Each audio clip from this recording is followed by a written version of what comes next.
Well, good morning, everybody. As you can see, we do have live people in our exercise classes. And I have to address this screen because on the left, we have the participants of our Calcium Cafe, which I might mention in our nutrition area. And on the right of the screen, you'll see samples of the live class doing some of our strengthening maneuvers. And as you can see, we have an all ages class. And we all have successful members in this class. So I'd like to get started. And my name is Beverley Ikier. I'm going to be presenting some information on osteoporosis that has been accumulating over the last 20 years. There is some information coming out tomorrow, unfortunately. I thought it would be ready for today. It's on updates on vitamin D and nutrition. And I just received an email that they're not releasing this information from the Bone Health Osteoporosis Foundation until tomorrow. So that information will go out to you as a bonus, all right? And Gabrielle, my assistant, will do that. I'm here today with two models. To my right is Anne. There she is. Hello. And I also have my other model, Terry. So they're listening to everything that you say, as you are listening to everything that we're saying. Actually, it's going to be an interesting interaction between the three of us. And at the end, we will have a time for questions and answer. I have to start off with pictures of our get-togethers because there is a strong community feeling amongst the members of this class. Even the people who are on Zoom only have an interaction with each other because I try to make my Zooms a little interactive. And I like to just point out that the reason I do this, there's a reason for it, is because I believe people are the most important aspect of this program. And that's what I value the most, is the people in the program. Working your body, working your muscles, talking about calcium, food, nutrition, stress management, whatever I talk about. Of course, it's all important. It all comes down to me through my organizations. But when I'm actually teaching and writing programs, I write for the person. I write for the people. I just want you to know that because I care about everybody that's in my program. Sometimes I will email people about something I've noticed. So, it's important to know that I encompass all of you, the whole person, and not just your bones. This is a list of things we hope to cover today. If I run out of time, which sometimes happens, but it usually happens for a good reason, I do have Gabrielle receiving things that will go out in your handout. Like any live lecture, quite often there's a handout at the end. So we have handouts from these lectures as well. And if I want to do more live and less lecture, then we send out whatever I skip over in the lecture to the take home. All right. So we'll have take home and we'll have bonuses. So this is not over. I think you've had a chance to read all this. Osteoporosis, osteopenia. They're both treatable. The diagnosis comes from the World Health Organization that osteoporosis is minus 2.5 or more. The risk factors will cover and stats, medication. What this program is about today is the holistic treatment of osteoporosis. And most importantly, fall and fracture prevention. We'll have demonstrations for that. The strengthening of osteoporotic sites. We'll have demonstrations for that. And did we bring lunch and show nutrition? No, there's no demonstration. No, no food today. All right, but you will have access to wonderful recipes. How's that? And then we end up with stress management, which is not to be belittled. It's actually one of the major components of a lot of illness today. I have a couple of charts showing you positive outcomes with osteofitness, and then we have a class description and some contact information.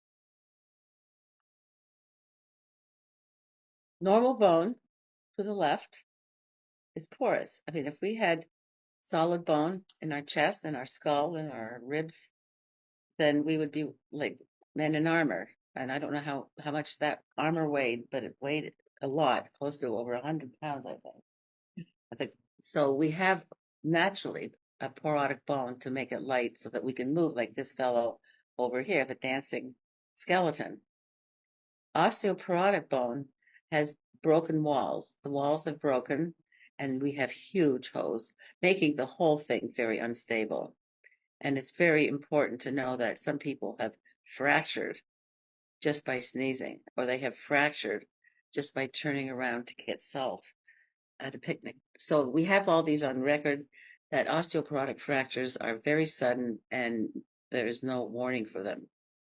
Osteoporosis is a compromised bone density, which sets you up for a fracture, like I just said. Uh, the the remodeling is constant. And we talk about remodeling with osteoporosis because we have a group of cells that will clean out old cells and other bone cells that will create new cells. But it's nothing new. I mean, your skin does it all the time. You have exfoliation, dead skin comes off, and new skin cells. So your body is constantly renewing itself, and it's part of life, to keep these processes active and healthy.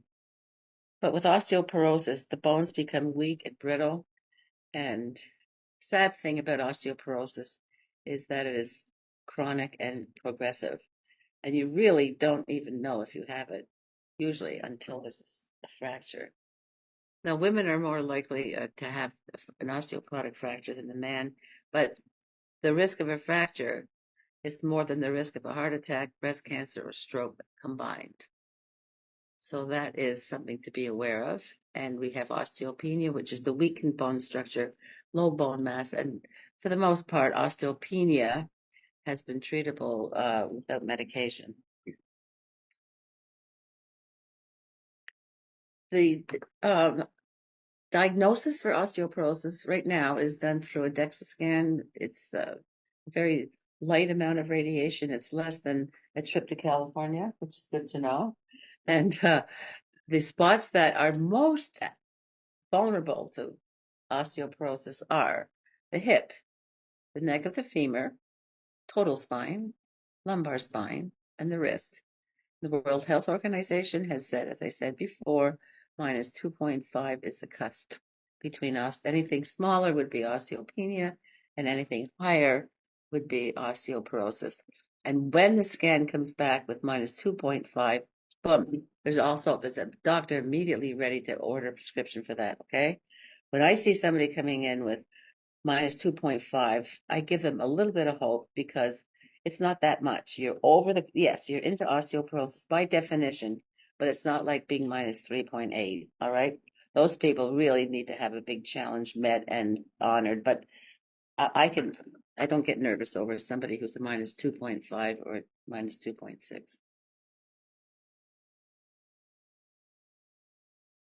As I said, the DEXA scan up until now has been the standard for measuring quality of bone, but it doesn't actually address strength of bone. And so it's still in the works of research. Basically, your compact bone is the outer layer, and something called trabecular bone is the inner of the bone. And this is what they're starting to measure now. They call them trabecular bone scans, TBS. Some people are getting them. The average range would be like minus 1 to minus 1.3. And when people come out with these results, they don't get any information about what to do with that information. So what I'm telling you is once they have more TBSs, they're going to work them in a way with your T-score to give you a more comprehensive understanding of the strength of your bone. In the meantime, it's not ready to sit on the table. What I would say to people are, can you lift more? Can you do more gardening? Do you have more time that you can spend on an activity without getting tired? Do you have more appreciation for moving around and lifting things and carrying on with the rest of your day? If that is happening, then that's a direct result of being stronger. So that's what I advise people to look at is what are you lifting and how are you doing it? So I think that there'll be more to come on TBSs as it comes out to me. Let's go to the box right away. That box is a statement from Dr. Merle LaBeouf. and she is one of the pioneers of osteoporosis, the research, and she does have a clinical practice. And she has several of her patients are people from my class, and she's always admired my class. And when her patients from my class go in to see her, she brings in her medical students and the interns and says, "Look at the posture of this woman. She's 78 years old." And they go, "Wow." So, but she emailed me and said, "Bev, tell your clients that increased cortisol is associated with lower bone mass. Lower bone mass means osteopenia or osteoporosis. And cortisol is a stress hormone. So remember that, write it down because we're going to come back to that later on. So have you ever had a stress fracture, any kind of a fracture, Terry? Yes, I did break my wrist. And how old were you? Were you a child? No. But you don't have to tell us. No, okay. All right. It's my late 50s. Okay. And we're strengthening your wrist now, right? So I think what I'm going to do is let everybody read this. Any family history of osteoporosis? And I don't know, actually. that's safe, isn't it? But it wouldn't matter if you did because they can't say that it's in your DNA. All right. It could be familial, which means maybe you have osteoporosis because your aunt had it and your aunt and your mother had it and your grandmother had it, but they could have all had a similar lifestyle. They could have had a similar diet. They could have had a similar exposure to sunlight or not. So you could have had the development of familial patterns without it being in your DNA. And then when people say I have a family history, I'm doomed. There is no cure. I'm hopeless because everybody in my family had. Please don't think that way. Please have faith in the body renewing itself. Leading a sedentary lifestyle. That would preset you for osteoporosis. Children who aren't active, that couldn't afford milk and had to have other drinks for their sustenance, or children that were kept inside for a long time. They don't reach the normal adult osteoporotic level. So that you can read the rest. I love the word stress, don't you? We've got it in bold letters here. Stress and cortisol. I told you not to forget about the cortisol because cortisol can be at low levels and still be detrimental. Okay.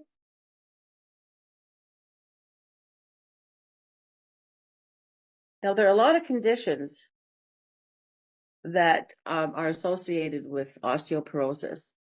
And as I offer a free consult with your registration to the OsteoFitness program, this is where we can talk about your bone density, but also if you're on medications that could definitely affect your bone growth, we will go over that. All right.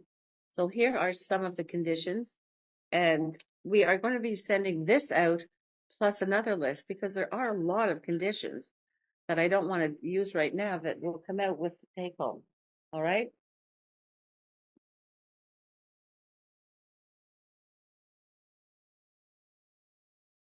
This is new. This was not in my previous lectures. This is called sarcopenia.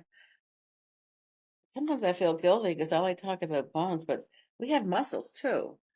And we've got brain cells. We've got a lot going on in our body that all participate to make us strong people. But can you see the cut through? Like it looks like a steak, a cut through. The center would be the bone. Let's assume this is a cut through of the upper arm called the bicep area. Okay. And there you have strong muscle and a little bit of fat. Okay. Just a little bit of fat. But sarcopenia is a loss of muscle due to inactivity. So over here, you'll see a smaller bicep, and you'll see, oh, more fat, oh, less muscle, and the same kind of bone. I think that if I were going to include osteoporosis in this slide, I would have added a smaller bone because as we age, we lose muscle and bone, just so you'll know. When you see this kind of an arm in a senior person who's in some kind of assisted living, you will see the arm, but then maybe 2 or 3 inches of skin just hangs below it. So that's the muscle that's missing. And you can't get a muscle transplant. You have to work muscle with resistance. Okay. So when we do our strengthening, we're strengthening bone and muscle. Uh, this is heavy. The medications associated with low bone density, this is somehow connected to your conditions. So we're going to skip this and send that home as a take home, all right? And then you can figure out your own landscape in your metabolism because not everybody has these conditions. An anti-resorptive drug or medication inhibits or stops the function of new bone cells. Remember we talked about new bone cells being scraped away and old new bone cells coming in. Well, the whole action of removing the dead cells is reduced. So you get a buildup of old bone cells. You don't get the new bone cells growing in, all right? You have a buildup of old bone cells. Estrogen replacement therapy was very popular in the 60s, and everybody used it widely. It had some good results on osteoporosis, but it had devastating effects on bone cancer, breast cancer. So that was actually removed from the books. But in essence, today, some doctors do what they call a cocktail. They'll take a little bit of estrogen, a little bit of something else. I mean, depending on the chemistry that's going on in your body, a medication has to be precisely ordered if you have osteoporosis by some endocrinologist who really is educated with osteoporosis. Because when you have all these previous conditions and medications going on in your body, and then you just take any old drug for bone growth, you're looking for trouble. So ask for a good endocrinologist trained and experienced with osteoporosis. That's when they'll use a little bit of this and that, make it what they call it a cocktail. Fosamax was popular. It had side effects. Prolia, this is also a biphosphonate, and a new one called Evenity. They all have different price ranges as well. So those drugs are called anti-resorptive. Anabolics stimulate new bone growth for sure. Forteo and a parathyroid hormone and Timlos. Those drugs are new. They have different types of administration programs, and they also have different price rates. Some of them are over $1,000 a month. Some of them are paid by insurance, some not. So that's something that you'd want to look into. This is not a lecture on medications, although something's coming out with my agency and my institution that I deal with, and I'll have some information on medications down the road. And if you're on medication,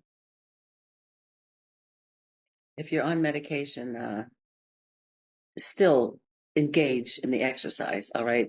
The good endocrinologist with whom I work will prescribe a drug, and sometimes they'll honor the person's desire to try it out for a year, or they'll honor the patient's desire to put it off for a year and try the nutrition and the exercise.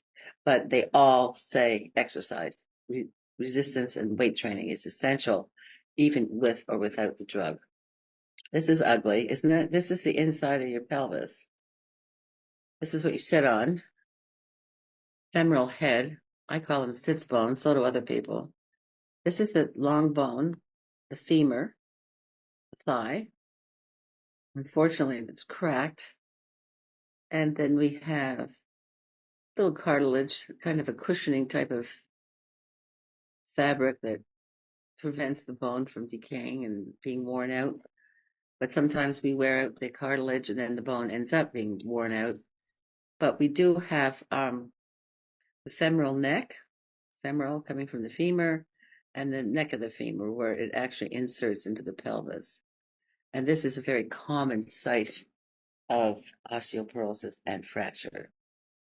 Some of the stats, 50% of people who fall and fracture, 50% will always need assistance in walking, which means another person, a cane, walking sticks, or a walker. 25% will not go home. They will be in a nursing home getting care. And 25% will die. And the falls are the leading cause of injury-related deaths for adults over 65. And unfortunately, the rate is increasing. mortality rate is increasing. And the minor trauma from walking can result in a hip fracture because the femur holds you up. But there's also one of the drugs, Fosamax, has a side effect that says degeneration and arbitrary fractures, which means you could have a disgruntled hip from the Fosamax, and then you stand up, it fractures and you fall. So that's why a lot of these bisphosphonates are you're put on a drug holiday. It used to be 5 years, now it's like 3, because they want to change the drug so that you're not building it up with the side effects. So, Anne, what do you think of that? Hip fractures. Well, we need to exercise and strengthen so as to minimize the risk. It's a horrible thought that your skeleton can't hold you up. Yes, it is. It really is. And I really think that in the course of our exercising, haven't you developed strength? I have considerable strength. You have. And yes. You put it to good use, right? Yes. Yeah. Okay. Right.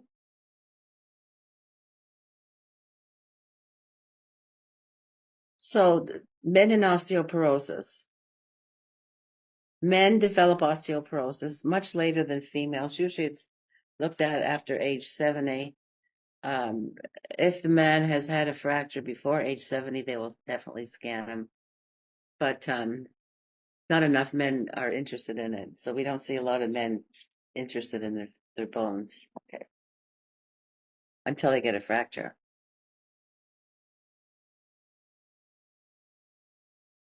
The fall prevention, we're getting to some big stuff now. Those horrible fractures we talked about, if you can prevent a fall, then you'll prevent a fracture. So in the osteoporosis program that I run called OsteoFitness, we do a lot of fall prevention. And a lot of people think we just dilly and dally like for 15 minutes and they want to get on, but let's lift the weights. I get that from a lot of people. I want to lift weights. I want to walk into the gym and do lat pulls. Transfer injury, it's absolutely along with those lines when you start strengthening without a warm-up. Plus, just strengthening is not enough. We need to do everything that has something to do with balance, retrieving a fall that could happen, and feeling stable and secure while we're upright, lifting our weights. And look at all the components of a balance program would be taking care of the eye. Now, Terry, are we going to talk about inner ear today? Yes. Yes, we are. And the joint and muscle function, we're going to deal with that today, Anne, right? Yes. We're not talking about footwear or home safety or dehydration. We're not going to talk about 5 for focus, which means look at your surroundings. But we're going to talk about balance, agility, and coordination as it prevents a fall. And we're going to talk about proprioception, which means what, Terry? Walking back. That's right. So you're going to see Terry walking backwards today. And if she falls down, and you'll pick her up, right? That's right. That's a given. Okay. So now we have strengthening coming up, and everybody should be drinking something. Okay. Fall prevention. We're getting into this area now. This lady is imbalanced and she's dizzy. So we're just going to go into some of the drills. All right. You can have dizziness from a lot of reasons. Okay. Dehydration, a lot of alcohol, anxiety, any kind of a cold, or even the medications for a cold and blood pressure, some blood pressure medications cause dizziness. So whether it comes from this side or the other thing, it doesn't matter. If you've got dizziness, you've got to deal with it. Okay. So would you like to stand up, please? And our first exercise demonstration is going to be with Terry and Anne. And you're going to start with going to the camera. And I mentioned posture and balance because they're connected. So we're going to have Terry demonstrate decompression of the spine on the wall. Okay. Wall behind your weight.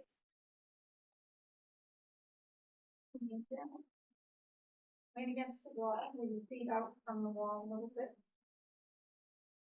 And then put one arm back try to reach the wall, and then the other arm forward. That's stretching of the spine. So now we're going to do even better. We're going to decom. Keep the ball behind you. Keep contact with the ball. Roll down. And then come up. Now, as she's coming up, she's curving out the lumbar spine. Stay right there, Terry. Now you're going to carve out the lumbar spine with your wiffle ball bat. Wiffle ball bat. Okay. So I'm positioning the round object, doesn't have to be a little bat, below your shoulder blades, which forces the shoulder blades together, opens up the chest muscles, and also restores the curve. So both of them are restoring the curve in a different way. Thank you. All right. Carry on. Terry, get your vertebrae stretched all over the ball. And try putting your arms back again. Go. Very nice. How does that feel? So on your own, you would probably want to do 2 or 3. And would you show us the demonstrations that you can do in this good posture? She's using the wiffle ball bat as a reminder to keep the curves where they're supposed to be. Can you bend at the hip? Bend at the hip, and you keep a flat back, and your shoulder blades will still be pressed together. And then in order to come up, you inhale. Now, would you hand the bat to Terry, please? Can you do the ball and the bat at the same time, Terry? No, okay. Well, we'll try that next time. But Anne, would you show us how you would stagger your stance now and bend at the hip if you wanted to throw her the ball so she can pick up something that Okay. she thinks is heavy.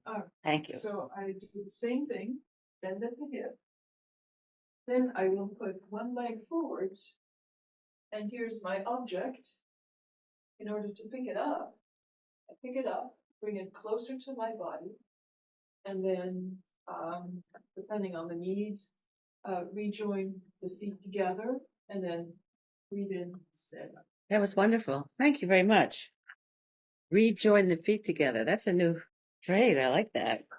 Don't you? So that was posture. So we're doing the next part of fall prevention, which is balance and proprioception. So what I'd like to do is I'd mentioned in the causes of imbalance that the ears played a role. So we're going to show you now how we develop the vestibular system for our program here today. Terry, what are you going to do? I'm gonna walk backwards. There you go.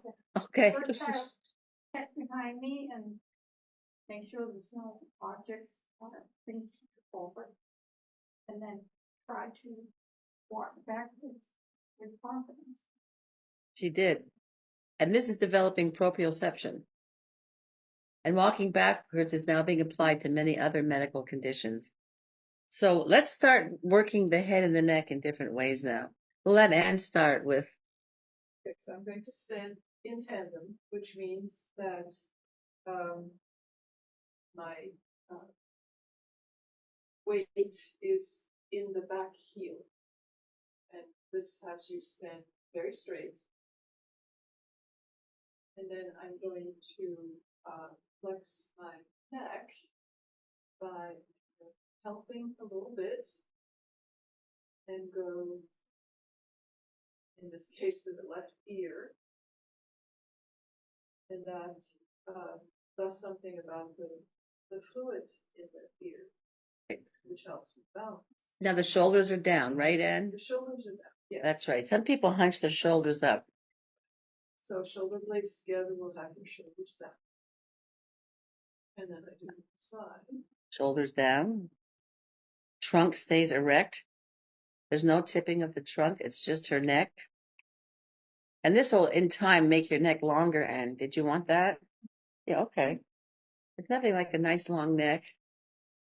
Then you can ask for jewelry.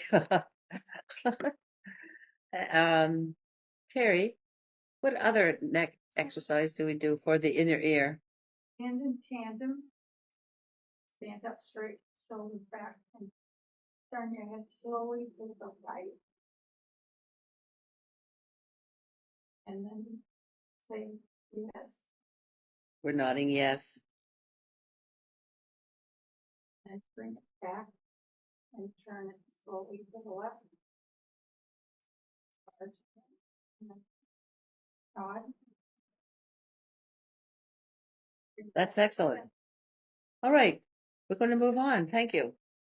Remember, you have this video for a whole week. So if you forgot one of the exercises, just plug it in and fast forward it. So we're still talking about osteoporosis and things that prevent a fall. And we are now having a little look at how exercise helps build bone. Did you know about this, Anne? Well, I knew some of it, yes. And Terry, Mm-hmm. about how to build bone? Where are you, Terry? Okay. There, you need your chair. There. Okay. Because this is really a team effort, isn't it? So exercise puts stress. Now, stress was first used by engineers, like stress on a bridge, and Hans Selye of Montreal talked about how wonderful stress is for the body. Well, it switched. It now is used in a negative light, but stress mechanically still means force.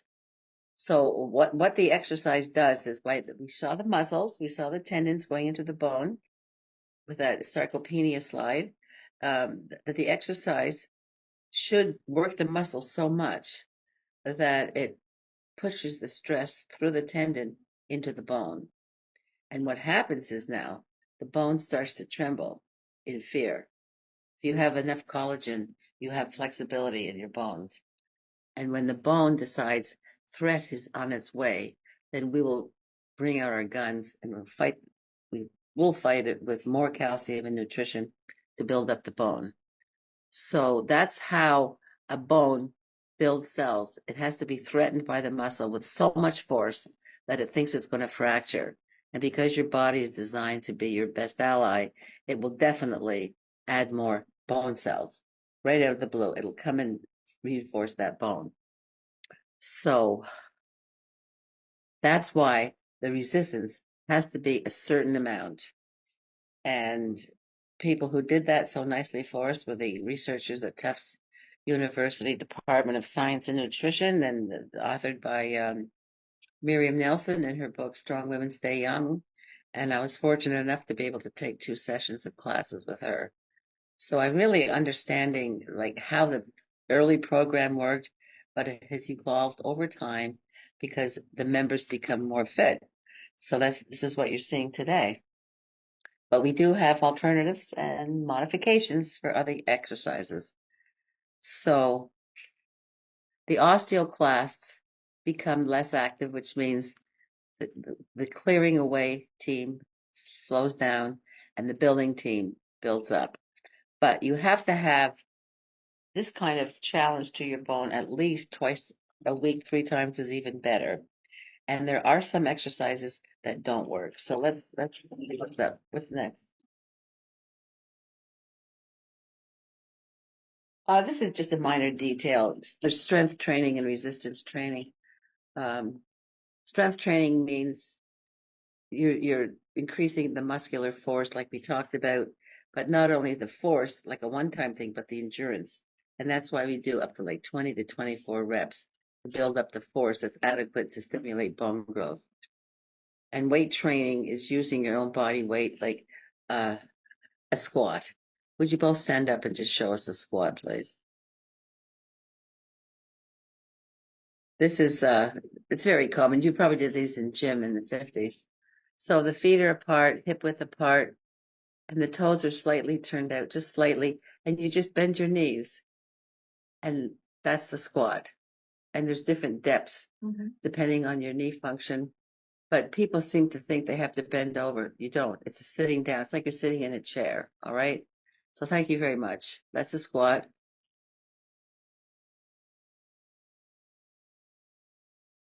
And there's resistance training. Resistance training means using a prop, such as these little hand weights. And we have leg cuffs that we use.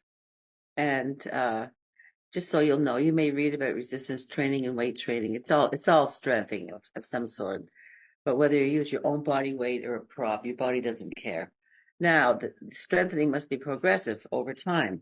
And this is a program that we use for the rest of our lives because, like I said, sarcopenia occurs with aging inactively. Loss of bone occurs by aging inactively. So, aging actively will also give you independence, if that's what you want, and will also give you a sense of stability and confidence to choose activities that maybe you had to put on hold because you didn't feel safe enough. So the program of strengthening is excellent for any human being, and it will take you to the ends in a very healthy way. So please pay attention to words like progressive.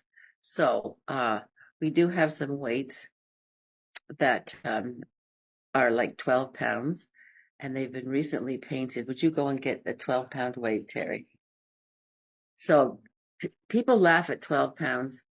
But Anne, tell us, you've gone up from starting with what poundage? 2 or 3. And Well, for some exercises I use 8. For others I use 15. say that again. 15. 15. Did you hear her? 15. Okay, so she started with 2 and 3, but as your muscles get stronger, then you Nice. say, oh, these weights are so light. They're not. You got stronger, so you need a heavier weight. Could we just have a look at these 12 pounds that are black and newly painted? This is lovely. So we have to know that 12 pound is not necessarily the limit. Like Anne says, she went up to 15 pounds and does it quite easily. Yeah. A little bit of effort, but not really causing injury. Right. You can go through the 15 pounders now and just feel tired. Thank you, Terry. I'd like to point out that those used to be gray metal, and our Terry here painted them black and white. All right, thank you.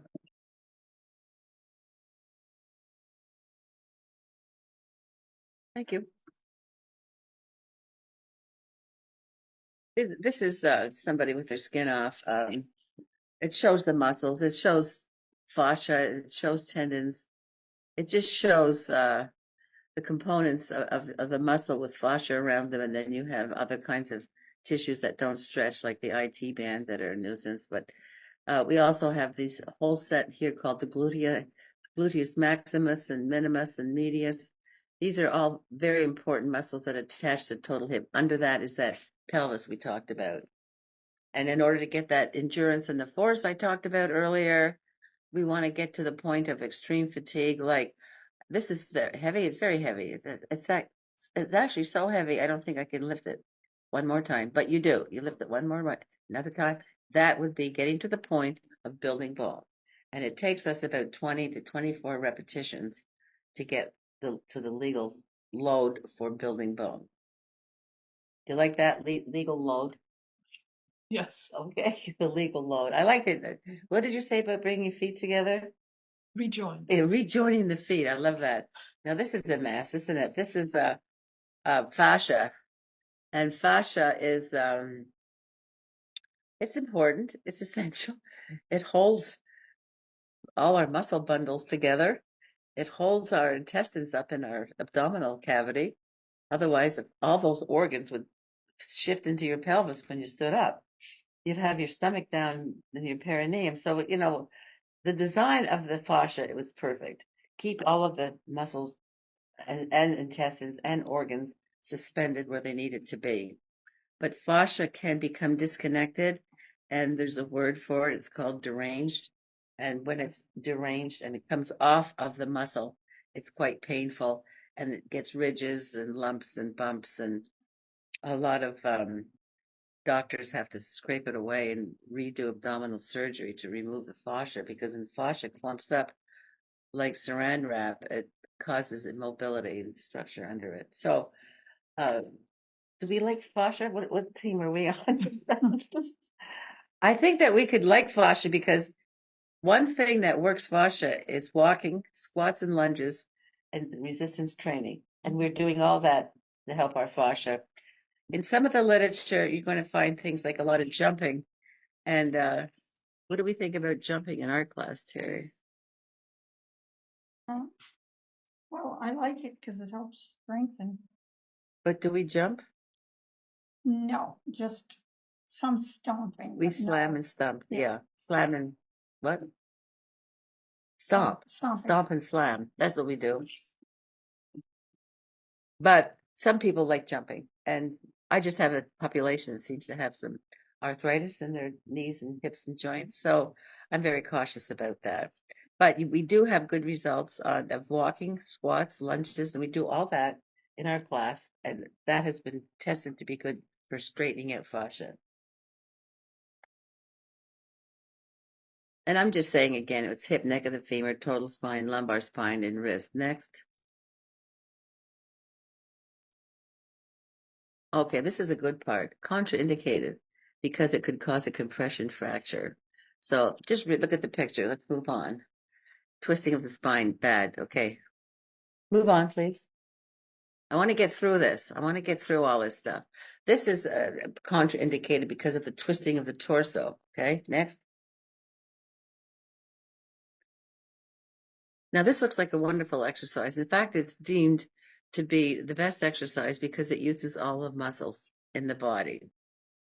It's excellent for mobility, but it does not build bone. And one of the rotating positions, if you're doing the freestyle vigorously, slamming yourself into rotation, that would be contraindicated. But other than that, swimming is wonderful, all right?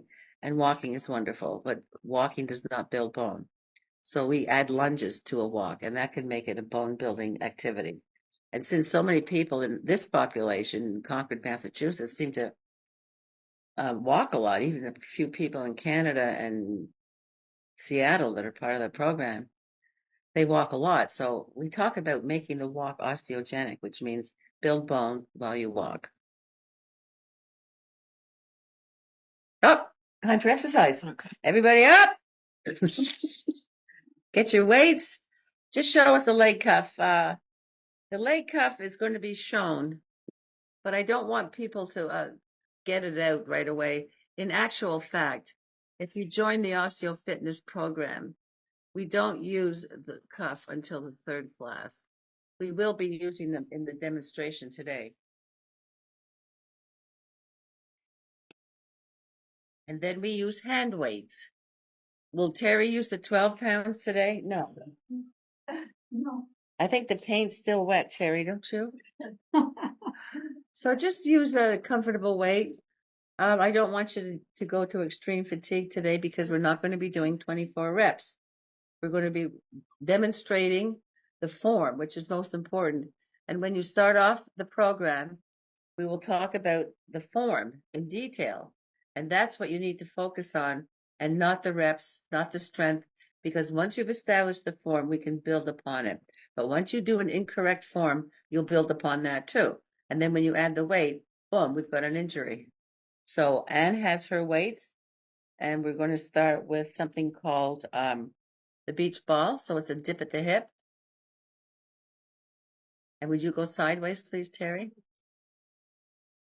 Flat back, tailbones up, the knees are soft. And we slowly imagine our arms being pressed open by a big ball being blown up. And this is a lovely, slow, rhythmic motion. Keep your eyes on the floor. Do not look up, please, because that could strain your neck. So that's called the beach ball. Now, would you just take it into a back row with one arm? Come up for breath, please. Inhale to come up. And then we'll go back down and we'll demonstrate the back row with your right arm, Anne, and your left arm, Terry. So we've staggered the limbs. One limb is forward and the opposing limb is lifting the weight.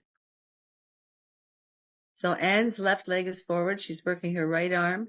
And Terry's right leg is forward and she's lifting her left arm. Inhale and come up, please. So that's what we call the back row. Very, very popular. People in gyms do it. They lean on a bench quite often. We just determined that the hip flex will give you the right angle. You don't need benches to lean on. And, oh, let's do triceps. And I'm going to have you do an overhead tricep like that comes up. And Terry, would you do a kickback? So Anne is going to do a few of hers. Yes, so here you raise your arm, keep it close to your ear the whole time, bend your elbow and bring it back and close to your ear. You should feel it in the triceps, which is the part of my upper arm facing. So would you like to show us another way? Some people cannot get their arm up. Bend the hip, and bend the elbows and straighten. Keep your arms at your sides. That muscle is trembling above your elbow. And it's bulk. Can you see it, Terry? You can't see it. I can see it. So that's another way to work the triceps. And all of these upper body strengthening exercises strengthen your upper spine.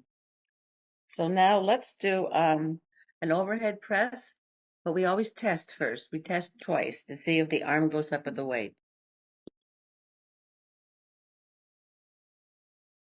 So that means the shoulder joint is working. So let's come up and then come down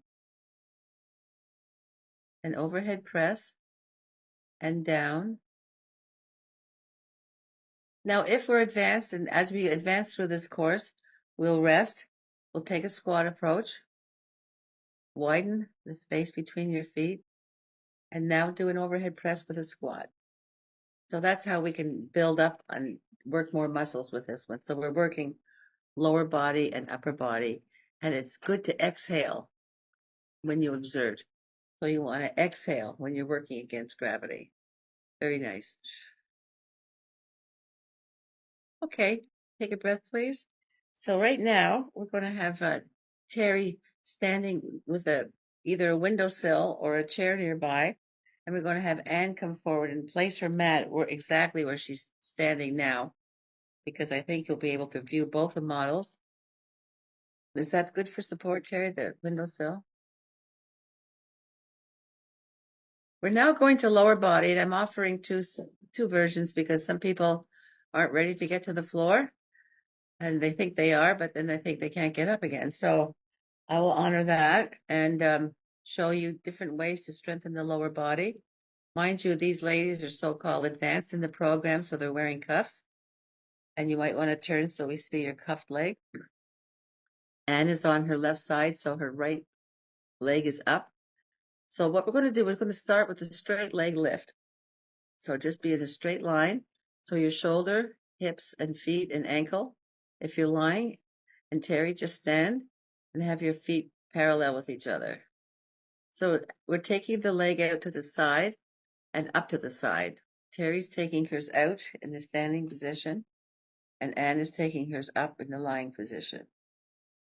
And I think it's going to be a good thing to introduce the heel toe. And for Anne, it will be quite easy. For Terry, she's just going to turn her foot in and lead with the heel as she does the side leg lift. So that's actually activating another muscle that attaches to total hip, but very, very important. And as we go through the class, of course, we do both sides. But like I said, we're just giving you a demonstration. Take a breath, please. Now we're going to do one more exercise for rotating inside the hip. Anne is going to sit up and do what we call Christina. Terry, would you mind pointing to the artwork by Andrew Wyeth? That's yeah, there she is. We call that the Christina pose. So Anne is in the Christina pose, and Terry is going to do what we call the garden gate. They both do the same thing, and they both are beneficial for osteoporotic hips. So Anne is going to lift her leg up and down, and then Anne is going to just touch her knee and repeat that, Anne. And then Terry is going to lift her knee, take it out to the side, and just do one circle, and then the other way, and bring it back to the front, and bring it down. So why don't you repeat that, Terry, with the one circle only, and Anne will be doing the one knee only. So this is how we work on the inside of the hip joint. Remember, I showed you that in the slide that had the femur the head of the femur, the neck of the femur. We showed you the fracture there.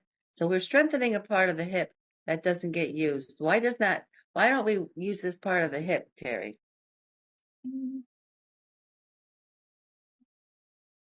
How do we use our leg muscles usually? Just walking, And sitting. that, so we don't do circles. We don't stand up and do circles with our hip. No. We certainly don't get on the floor like this hand and hit our knee down, right? Yeah. But these are exercises that will get to parts of the hip that don't get used. And all I can say is it's a very popular hip site, not for just osteoporosis, but osteoarthritis. And do we have a lot of hip replacements in the society? Yes. Okay. So why don't we just end on that? You can come back and sit down for a minute. Maybe have some water. Thank you very much. They made it look easy, didn't they? Yes. Well, everybody works at their own speed, all right? Everybody works at their own pace. And when I'm working a Zoom, I make sure that people are at their level. Now, here's a big word, nutrition. There's going to be news and nutrition coming up in some kind of a bonus when we get it, right? And calcium is, everybody knows about calcium. And people used to take the supplement for indigestion. They should take Tums and go for walks. I'm done. That's my osteoporosis program. So we've come a long way since then. And they now know that we need 1,200 per day at this age group and females. And you really shouldn't have much more than 300. Although it seems wonderful, I could take one pill a day and be done with it. The supplements for calcium do have a bad rap and a bad history. So most of us are, cautious about taking 1,200 milligrams via supplements. So 900 would be good. And if you need 300, that could be good too. Just have 300 from a supplement. Now, everybody knows dairy products. We associate that, milk and ice cream, yogurt and cheese. But the non-dairy products are also important for people who are lactose intolerant. And we'll just bring out salmon, collard greens, very rich, soy milk, beans, nuts, seeds, molasses, watercress, and prunes. The last lecture I went to by a nutritionist on osteoporosis, 30 minutes was on prunes, and I don't know why she was so taken with prunes, but we got a handout on it and everything. So it's been in the news other times too that prunes are a very valuable source of calcium, plus iron and fiber. And we've developed some recipes for prunes here at Osteo Fitness where we stew them with other dried fruit, maybe add some cranberries or some raisins, maybe add dried apricots. But we have several and beautiful recipes for compote, and they come up at our luncheon quite often because people like them. They're also good as an accompaniment to cold meats. It's called chutney. If you pickle them, they'd be called chutney. But people eat chutney, people eat compote. So if you're going to get some fun out of it, why not? Vitamin D3. Everybody knows about sunshine. How about sunshine in New England, Anne? Well, it's not sufficient in New England. I know. It's not strong enough, and we don't have enough hours, I think. It's too bad, huh? Because we still get sunburn, right? Yes, we do. So it burns our skin, but doesn't build bones. Oh, well. We can take it by vitamins and it also in supplements because it's very safe. All right. If you wanted fish, you wanted eggs, fatty fish would be ideal. And you would be getting some vitamin D3, but it's hard to get the full 1,000 international units per day.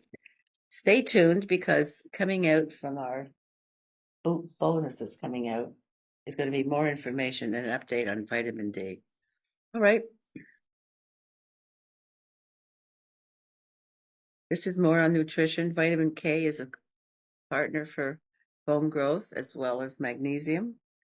And K1 is interesting. It's basically the vegetables. Vegetarians like K1. K2 is animal meat, so animal protein. So even though vitamin K2, along with the probiotics, fermented foods gives you very healthy K. Some people will go to K1, but lately they've been pushing K2 as a better and stronger accompaniment to calcium for bone growth. But not everybody can eat animal protein, and not everybody likes fermented foods. Magnesium. Is that easy? And magnesium? Yes, because you can get it from whole grains, leafy greens, nuts and seeds, avocado, spinach, raisins, tomatoes. So That's it's a really, nice surprise. it is. Tomatoes. It is, isn't it? The only challenge to tomatoes is how do you pronounce it? Okay, you could say You tomatoes. could, yes, and you could, yes, and yeah. So then we have that's enough of that. That's going to come out. Is that going to be in the send home? Okay, the take home. Okay, next please. Here comes stress. Stress, I've said enough. We've read Dr. Merle LaBeouf. Low levels of cortisol can interfere with your bone growth. Next, please. So it's critical. It's really critical to reduce stress. It's not visible, so a lot of people don't honor it. They think they can just swallow it away, but no, stress is alive and well. It's just not something that we see jumping around the floor. Okay, stress reduction. Did you know exercise by itself reduces stress? Yes. Okay, good. Because one thing is you're not thinking about your problems, right? When you're trying to figure out where your elbow should be. And we all know about meditation and yoga.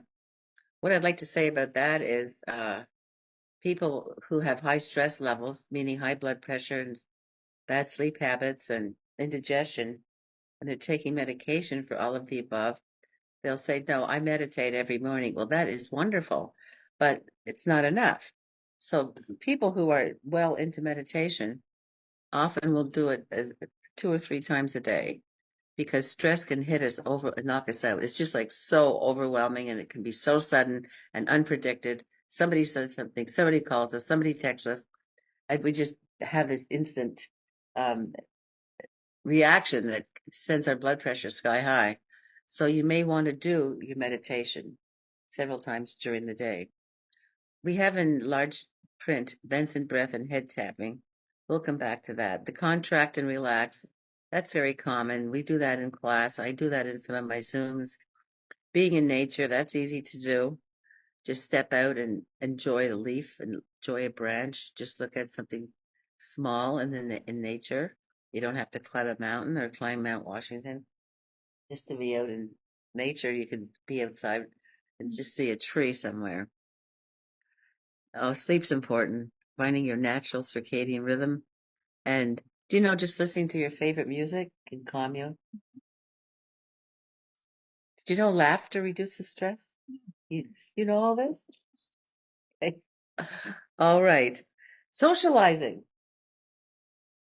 That's important, isn't it?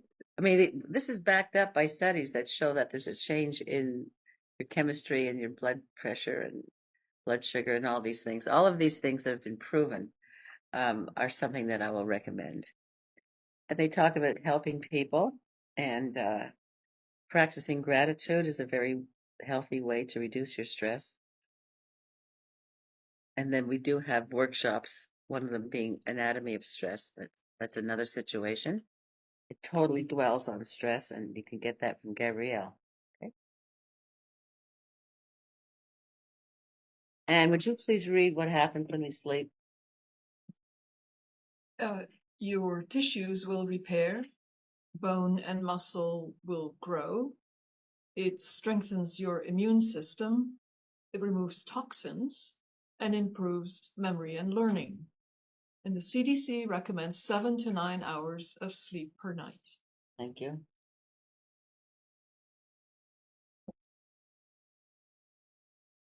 Okay, Terry, would you like to read this about sleep and osteoporosis? Individuals with osteoporosis report poor sleep quality and less hours of sleep.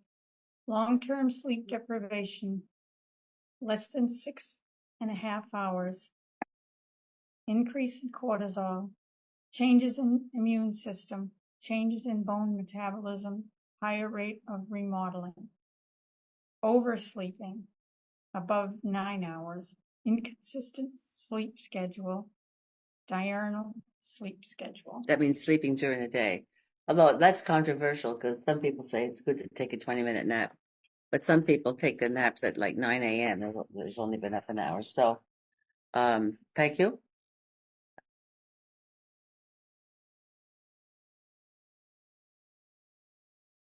So why don't you read one and you read number two there and alternate? Well, tips for a restful sleep. Sleep in a cool and dark room. Put screens away at least 2 hours. What does that mean? before Put bed. screens away. That means shut the TV off. And your Okay. phone. And your phone and your iPad. Okay. All right. Find your natural circadian rhythm so you can wake without an alarm clock. What do you think of that? That's challenging. It is. And what the experts say is if you like to wake up at, 6:30 and you need an alarm clock to do that, you'd want to back up your going to bed by 10 or 15 minutes, not an hour. You have to change your sleep habits very gradually and maybe keep it at 10 or 15 minutes for a couple of weeks. It's not going to happen overnight, but your body does thrive on routine. Your body grows on routine. Your body has a natural 24-hour cycle for everything. So your body loves routine. So if you wanted to wake up without an alarm, then you definitely could work on your going to bed a little bit earlier. Just 10 minutes would be enough. Okay. Have a consistent routine before bed. What would that be? Vacuum? No, something relaxed. Okay, like eating ice cream? Maybe reading a book. What kind of a book? What if it's a scary book? Yeah, a relaxing. So we have to be careful, like Right. what we read on TV before. They say 2 hours before you should shut off your TV. But what about a routine like face cream or brushing your teeth? Like if you remember anyone who had children, including yourself, they would start with maybe their pajamas and then their teeth, whatever. You all have your own memories of this. And then they would go to bed. There'd be a teddy bear or a stuffed animal or a story or like so. With children, it was very easy to establish a routine, and there's usually about 8 things to get a child to sleep.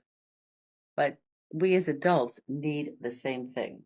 So it could be the face cream, it could be eye cream, could be doing your hand lotion, rubbing rubbing your skin.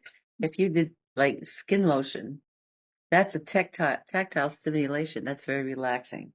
Your body responds to tactile stimulation very quickly. Like when people go to the hairdressers, you can't do that at night, but people just having their scalp stimulated. So if you just took your hands and put some lotion on and did your arms and your neck or wherever and your feet, that would be a nice routine. So you could build up a routine.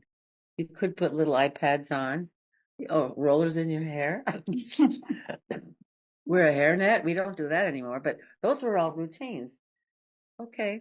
Train yourself into relaxation routine.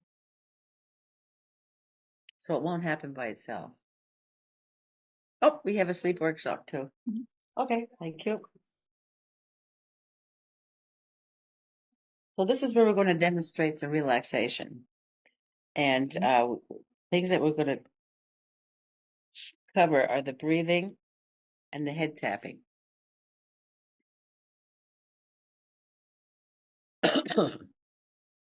There's one thing that I get really nervous about. I probably should start breathing myself. I sort of get anxiety levels when I think of the time. I wanted this to be an hour, and I'm so afraid to look at my watch in case we've gone over at the time. Gabrielle, have we gone over the time? Yep. Gabrielle, by how much? By only 5 minutes. Oh, okay, 5 minutes. It's more than I want because I want it to be this very strict 1 hour. But I think the extra minutes that we're going to put in now will be to your benefit. We're going to have Terry sitting in a chair. And we're going to have Anne lying on the floor. Pay attention to how Anne lies on her back. A. These. I move to my hip when I'm already on the ground, and then I lie down. And then I can turn on my back or on my stomach. We do not do a reverse crunch or sit up. Did anybody see Terry sit on the chair? I didn't see you get on the chair, Terry. That's okay. Are you into it? Yes. Okay, and you can feel your back being supported? And is there like a little space around your lumbar spine? But you don't want to slouch, okay? So remember I pointed out the sits bones in Yep. that slide of the pelvis? They're like a tennis ball in each glute. Okay, so she's sitting well and stable. Shoulders down, Terry. Shoulder blades together. Lungs are open. When you have good posture, you're going to breathe better.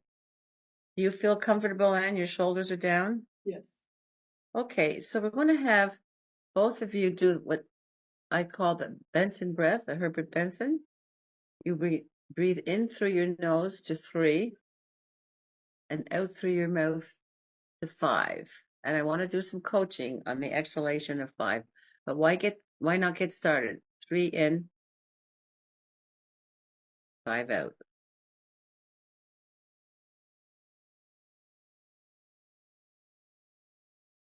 We're going to do 5 of these breaths.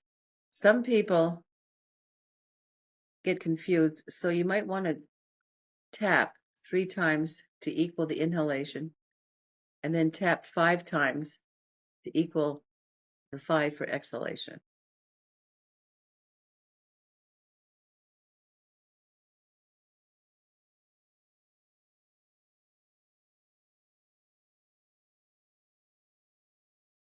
Now the coaching I want to add is on the next exhalation, pull your navel into your spine and pretend you're drawing your navel up under your ribs, both lying and sitting.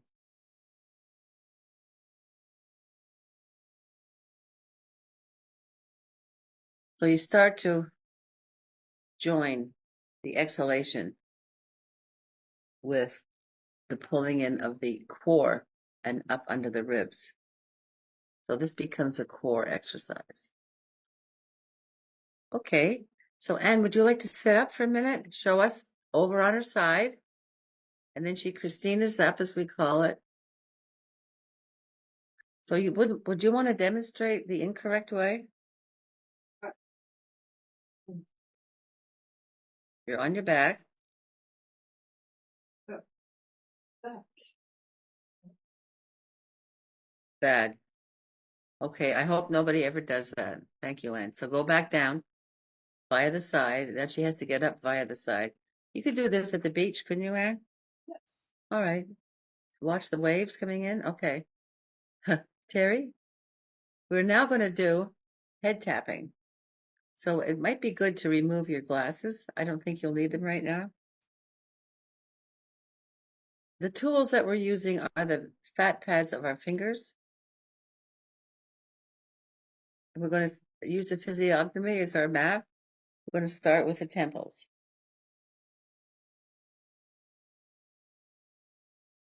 Now, Terry is demonstrating the seated version. Anne is doing the seated version. But some people like to lie down and do this because they're in bed and they can't sleep. So you can alter the pressure, like how hard you want to tap. And you can alter the frequency, like how many times per second you want to tap. But now follow your head. We're going to go up through the bone over the eye and then work our way towards the inside of the bone, just on either side of the nose. That's a very strong bone. And you're going to go back to the temple and back to the nose, back to the temple and back to the nose. And you want to make sure that your fingers are at right angles to this bone and make sure that you're still breathing. Okay, you may come down to the bone under your eye and now out to the temple, back into the nose, and out to the temple. At the temple, stay at the temple, and we're going to come up now along the hairline. Tap at the top, tap at the top, tap at the top, tap at the top, tap at the top, and then take it down. And then just all over your forehead now. Randomly, just random tapping all over your forehead.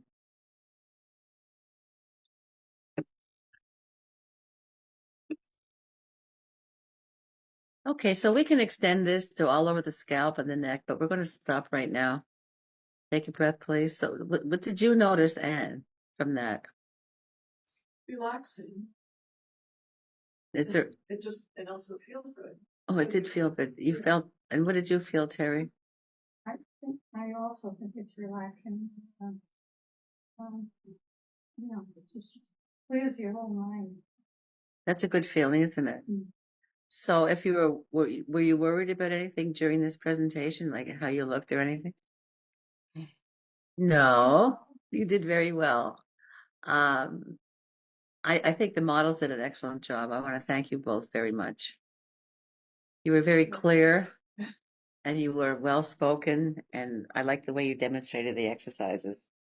So let's end on that note, and don't forget you will be getting a bonus package. You will be getting a handout. The handout will be the items that I didn't go over, like conditions and medications. But that should give you a good start on understanding your osteoporosis. And of course, you may email me with any questions. And we do have a class starting up soon in July. It's July 5th. Well, this is July. We're starting up July the 9th. And if anybody's watching this in Canada, I'll just say Happy Canada Day. Thank you again. Thank Gabrielle for setting it up and helping me with all the typing. And she'll be doing the bonus packages, and she'll be doing the new work that comes out on nutrition and vitamin D.